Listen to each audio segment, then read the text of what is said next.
South Africa produced its second highest volume of maize ever recorded last year. That's on the back of good climatic conditions for the most part of the year. A weaker rand also helped agricultural exports, making 2014 one of the best years for many farmers across the country. But the unresolved issue of land reform and restitution continues to haunt the sector, which is hoping for an even better fortune this year. The continued rand weakness and current rains point to another potential bumper year for the agricultural sector. Agriculture contributes about 3% to the country's gross domestic product, or GDP.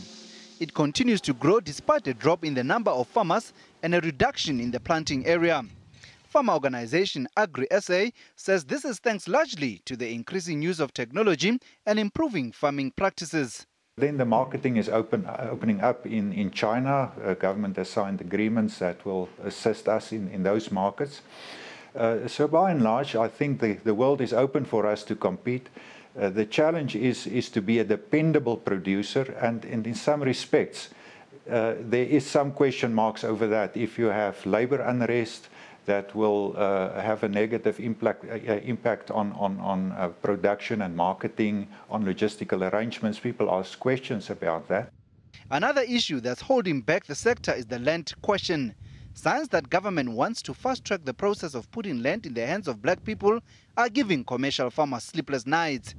Many are worried about the recent proposal by Rural Development and Land Reform Minister Gugile Nkwinti that farmers redistribute 50% of their land to farm workers. When we met with farmers in their own collective formations, they have been saying that not 50-50, but something is doable, because no one can deny the fact that land was not negotiated from black people.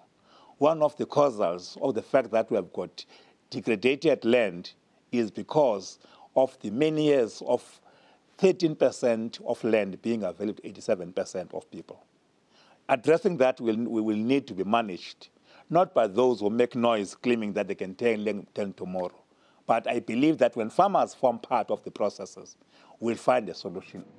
Small-scale farmers are also concerned about the land reform issue. The African Farmers Association of South Africa, or AFASA, says government must take decisive steps now to resolve the issue once and for all. It says the uncertainty on the issue is also negatively affecting emerging black farmers. Even if government takes an extremely radical step now, as long as we know that for the next 5 years, it's going to be a very big tide. So everybody, the hands will be on the deck. And then we know that after 5 years, no more we talk about land reform and everything. Even those people who have been leasing, nobody's leasing any land.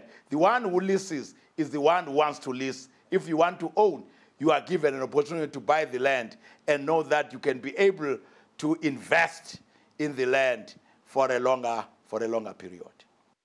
Meanwhile, the Department of Agriculture and farmer groups have welcomed the slump in the oil price, but it's unclear if the benefits will be passed on to the consumer through lower food prices. Agricultural cost will definitely go down, and the logistical cost of distribution and processing will also have a positive effect due to this lower fuel cost. But it's not the only cost. You have wages and a number of other things. Electricity supply and costs also go up. So there may be other factors neutralizing the positives as well.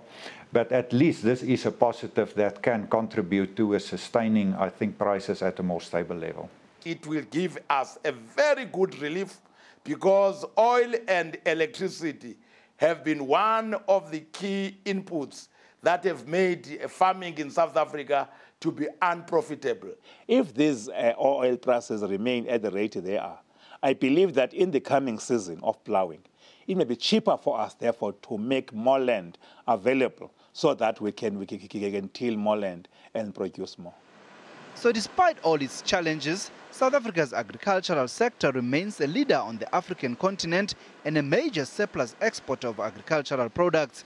Many believe the sector will flourish even more and contribute immensely to the global goal of doubling food production by 2050 if it resolves its policy constraints. Liuta Mutlugelwa, SABC News, Johannesburg.